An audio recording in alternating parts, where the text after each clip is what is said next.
recording, you have a art exhibit going on right now called We Shall Overcome. Got it right here. And that started on June 13th. So can you tell us a little bit about that, and then talk about the reception that y'all are sponsoring? Sure. Art Maripol is a renowned photographer. He spent years with the Arkansas Gazette, with Southern Living. He's a freelance photographer. And I've known him for many, many years, since 1988, actually. And I went to see him. He had a photo exhibit. He has phenomenal rock and roll photography. And I'm so lucky because he lets me borrow some of his photographs for my educational conference presentations. So I feel very special. But I went to visit him at the Old State House Museum, where he had an exhibit of these photos. And I was aware, and I brought the book of this book he did with the Alabama State Heritage of the Civil Rights Trail. And I said, it'd be great if we had some of those photos and we put them on display. And my first thought was to do it for Black History Month. And we started the process in curating it. He curated it. I worked with him on it. And then I decided, no, let's do it in June. Let's do it for Juneteenth, so to get more attention. Unfortunately, he couldn't come then to be part of it, but we went ahead and just soft open on it. The photos have been on display in the atrium in the lobby of the Humanities Building since June 13th. So you can see them now. But, and they're phenomenal to see. They will, I lived with those photos, bringing them back. I went to Alabama to get them, brought them back, and worked with Kendall from Facilities and our station manager, Mark Smith, on hanging them, and I was figuring out where they would hang. So to be a part of it, to be immersed in these photos, is such an important part of history.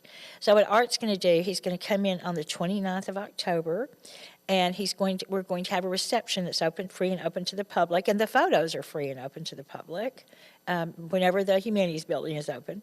But from 5:30 to 7:30 on October 29th, Art's going to talk about these photos and his process, and just give more of an elaborate description than what we can do, because we have already talked to folks about it. He's also, and this is a very important component, he's going to do an educational talk to students and within the various colleges. He's going to talk about 50 years, 50 photographs, and 50 stories, and talk about his career, show photos from his career and his process. Because Art is not only a phenomenal photographer with an eye like none that I've ever seen. What he does with light is incredible. But he also is a historian, and he's also a musicophile. So he has all these other cultural touchstones that play into what he does. So at 2 and at 3:15 in HSS Building 1028 in the Humanities Building, HSS Classroom 1028, he's going to give 2 talks on this, 50 years, 50 photographs, and 50 stories. So that afternoon, he'll be there for the students, and that evening, he'll be there for the community. Oh, wow. I love that so much. I remember we were in the Humanities for the career fair, and I saw you pointed at it, and I was like, oh my gosh. And I was looking around, and those photos are truly, I stopped in my tracks just to look at them. I have no words. They're riveting. And, here I've been immersed in them, even, picking them out from the book and with him and hanging them up. And I was bebopping into the building to meet with my dissertation director one day, and I was just stopped by them. Even as familiar as I am with them, they are still so stunning. And I especially, I like all of them. I'm real proud of the one he did for one of our presenting sponsors, the Mosaic Templars Cultural Center. They were not in this book, this Alabama book, so he did a special photo shoot of that photo, which you can see on the flyer, that's hanging outside of the dean's office. I put it in that was a point of pride for me, have it outside the dean's office. But the dean of the College of Liberal Arts and Communication, her office, the office of the provost, Mosaic Templars Cultural Center, and Arissa Health have been so supportive to make this exhibit happen. And we're very, very pleased to have such great support. I say I'm super excited. I like the idea that he's here for the students as well to inform them, and then also have the reception and the art talk later. I think that's nothing but the best. Can you tell us a little bit about, you said you've known Art for a long time. I have. How did you meet Art? How did that come about? Well, this is a fun story. It was my second day as the marketing director at Magic 105 in Little Rock, and Art and Kelly Bass, he worked at the Gazette at the time too. He was a writer at the time, and Art was a photographer. They'd had this idea to have a rock and roll photography exhibit, and they had kind of put it on the back burner. They knew I was coming on board, and so the second day I was there, they came in, we sat down with Tom Wood, and we talked about it, and they told me what they wanted, and all of a sudden I could see it, what it was, and I named it Rocktography, and we had this rock and roll photo exhibit where our listeners and the general public would submit their rock and roll photography, and it had to be framed, everything had to be standardized. But I remember this so vividly, we got a Morgan building from Morgan Buildings, and we had it at the State Fair. But we got track lighting, and we made the inside look like a very sparse New York gallery every year for 2 years. I think after I left, they didn't do it anymore. But it was so phenomenal. I've actually wanted to recreate it here. It was so wonderful. And we had a lot of folks who supported that as well. But that's how I met him. And we did something great together. And then he left and went to Alabama to work for Southern Living. But thankfully for the internet and social media, we've been in touch for years and years. Oh, I love that. That's so awesome. Yeah. I know you're not Mr. Art himself, but can you tell us a little bit about his journey along the Civil Rights Trail in taking these photos? Well, he worked with the head of the Alabama State Tourism Commission, and he's told me the story about it. They traveled everywhere and took the photos, and it was very awe-inspiring. It was very emotional, to be a part of it and to be able to capture it. But yeah, and he'll tell you all about that. That's just my little preview, but he'll talk all about that. Yes, ma'am. So we talked a little bit about the reception, and you said it's going to be in Humanities. We talked about those, and then It's going to be in the Humanities Building in the atrium. Is where the reception will be. Okay, awesome. And then you said on the 29th at 5:30? 5:30 to 7:30. Okay, awesome. Anything else you'd like to add on that? I'm excited. I'm going to be there. We're very excited about it. We're looking forward to seeing the public. There's a lot. I was in Little Rock this weekend. I still go back to Little Rock a lot, and I was presenting at the Arkansas State Archives Tunes and Tales Symposium, and we were talking about how many people know Art and want to come see him and see the photos. So I'm hoping we're going to have a really good turnout. Oh, I'm so excited. Let's get back to KASU. Sure. How has KASU been affected by these government cuts and the Corporation of Public Broadcasting? Well, our funding was rescinded, and so we don't have that money that we did have. So we're having to plot out a new day. And we have had tremendous support from our listener members, from our underwriters, from Arkansas State University, from the Office of the Provost, and from our dean in the College of Liberal Arts and Social Sciences. They've been so supportive. And we feel like that with that momentum behind us, that we can continue on doing the job we're doing for the community, presenting the music, news, arts, and views everybody's come to love and depend upon. And we're just excited to still be here. There are some other stations that were really hit harder than we were. I'm not saying it's going to be easy, and it hasn't been a little stressful, but we rise to the occasion. We're not defeated. Yes, ma'am. If I wanted to help with these fundings, how would I go about doing that? Well, a listener member can go online to kasu.org/give anytime, 24/7. We're open for business, and give a donation. Or if you're a business and you want to underwrite, which we are a wonderful environment for any business, and we also have a lot of different activities, different things you can be a part of, they need to contact me at lfuhr@astate.edu or call 870-972-2709. awesome. How does that website and getting in contact with you and then your monthly listeners, how does that contribute to KASU? In what way? You talked about the give and then the daily listeners. How can our contribution turn back and also give back to the community? Oh, well, the contributions to KSU help immeasurably in giving back to the community. We have different events that we do out in the community to involve them. We support various, other entities. We just had a live concert with the ASU Music Department on Tuesday night, and Marty Scarborough, our program director and host of Arkansas Roots, emceed that, and it was a great, great success. So we're happy to support other entities, and that's what we do. We like to partner with people. We like to partner with our underwriters, and we have a lot of fun activity that we do out in the community. We've started series of KASU trivia with KASU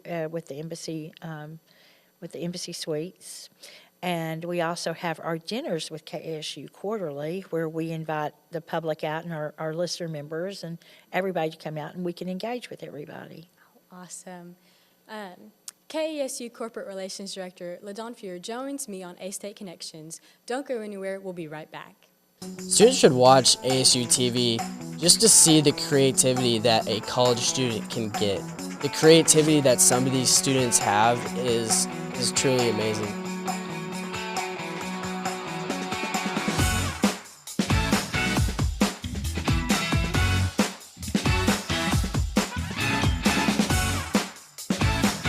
Getting that experience can really just take you further, and I feel like our program does that for a lot of students.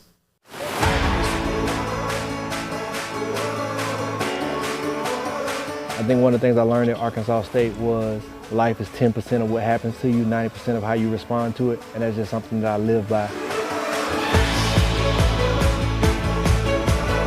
A-State is home, and they're going to treat you like you're a part of the family.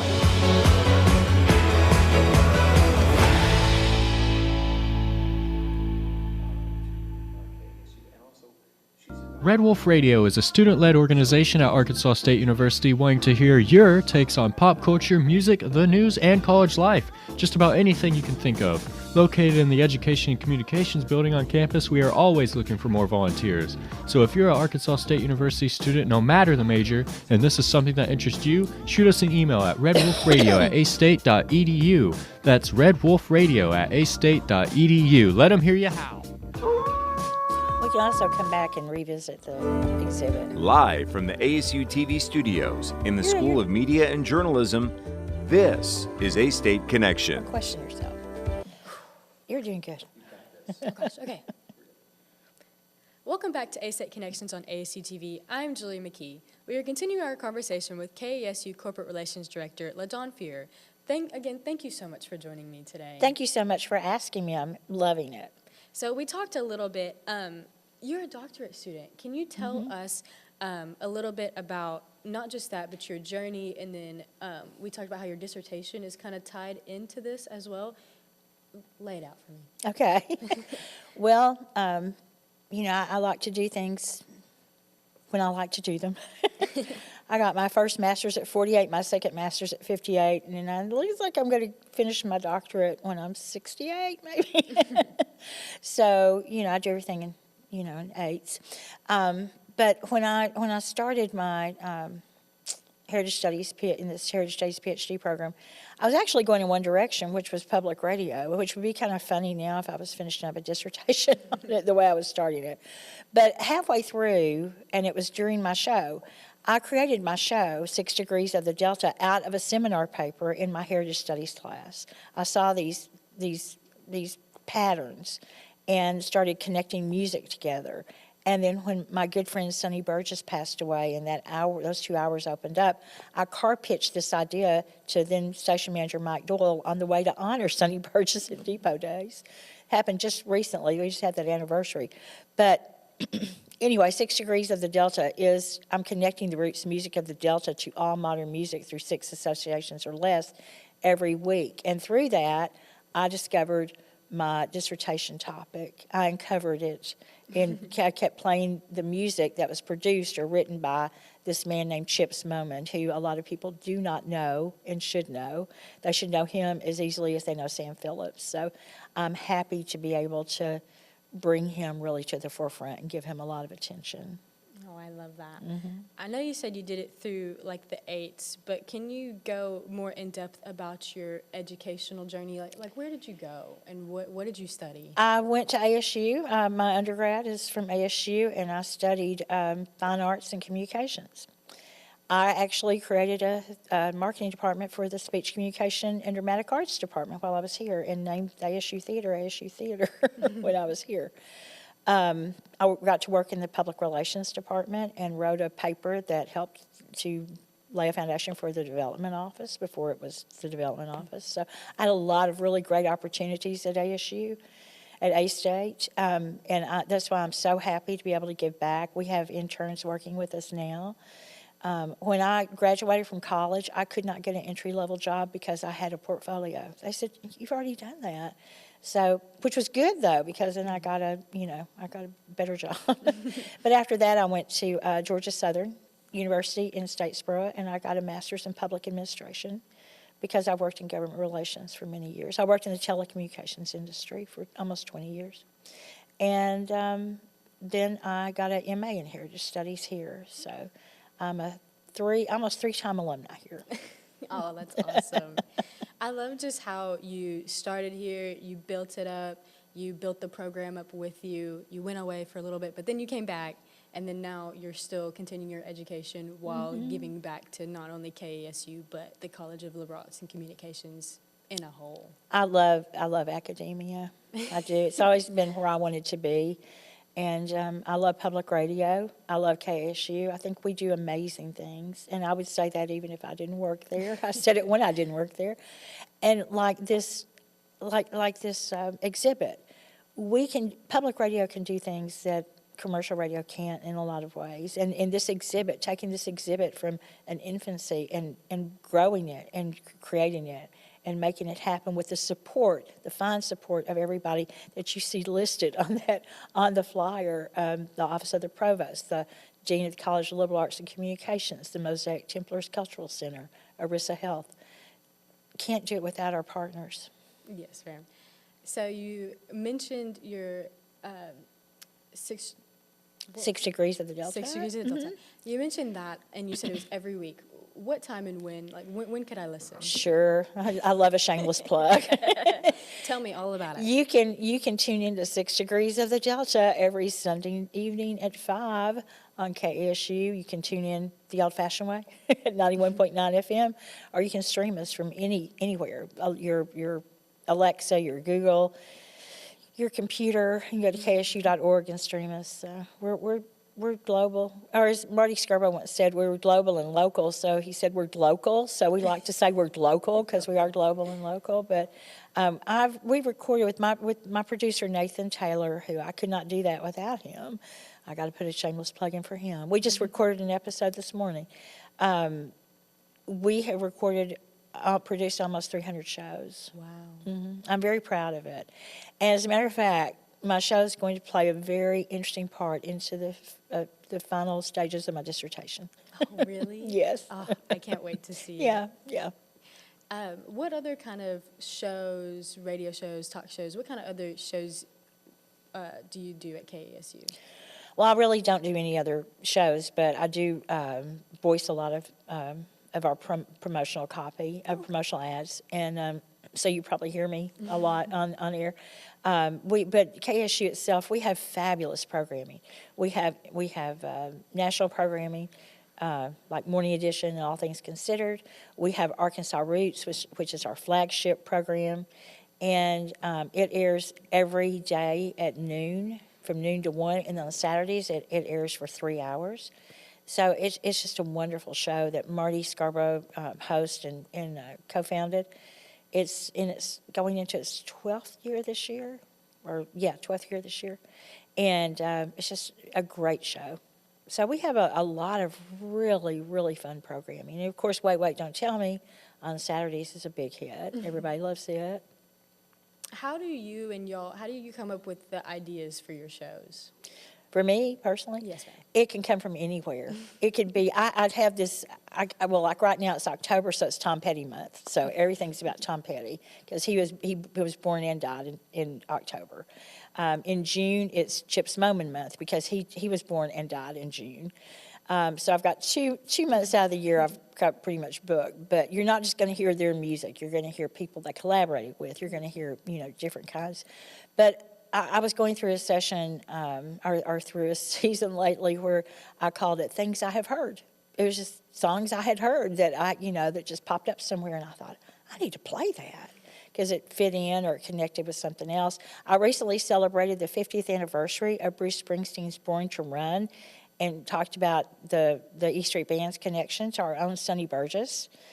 Gary Talent, who is the bass player for the E Street Band, produced Sonny's comeback album in 1996, and that's how they connect together. So it can come from anywhere.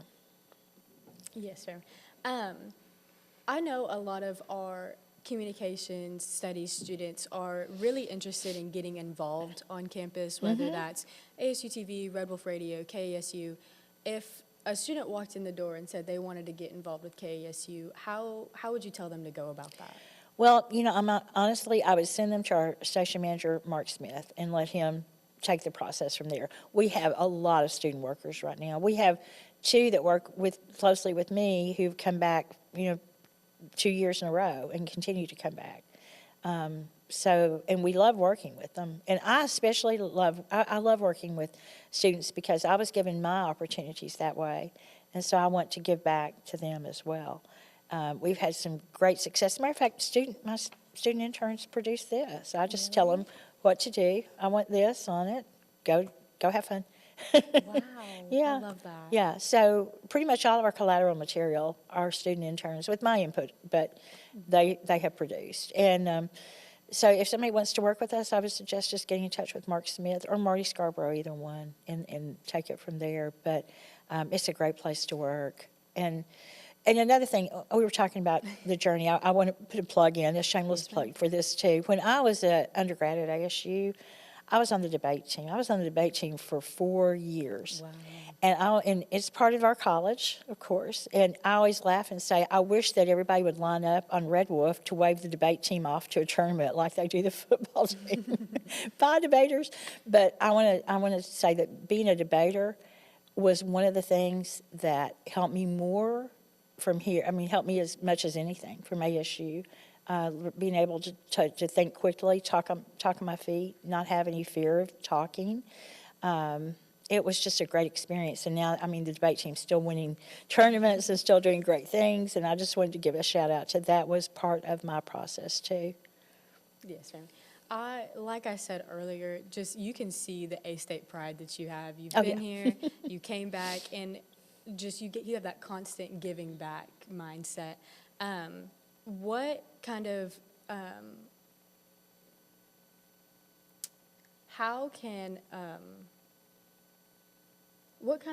other things with KASU do y'all give back to the community, like the shows? I know we talked about the one that Mr. Art's doing. What other ones do y'all do? Well, we have a lot of different ways that we give back to communities. Like I mentioned, our affiliation just recently with the music department. We were talking about that this morning. We're real excited to work with them on that. We give, like I said, the students a big place to learn. It is so hands-on there. It is just an incredible training ground for a student. And we also like to work with other entities. I'm working right now with a business who has their own nonprofit arm of what they give back to, and I'm working with them on how we can work with them on that. And we're always, we have our community calendar that we put events on. We partner with people like the DSO, the FOA, and we do community work with them and give them promotional announcements and let people know what's going on in the community. The Collins Theater.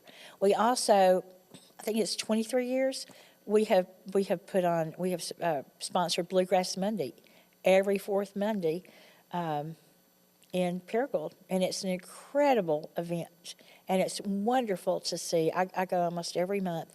Wonderful to see all the people who come to Bluegrass Monday to support, who are excited about it, you know, and some of them have met each other there, and they know each other, and we know them, and we're always glad to see each other. It's just a wonderful community, and it's a great place to be. Yes, ma'am. I love that.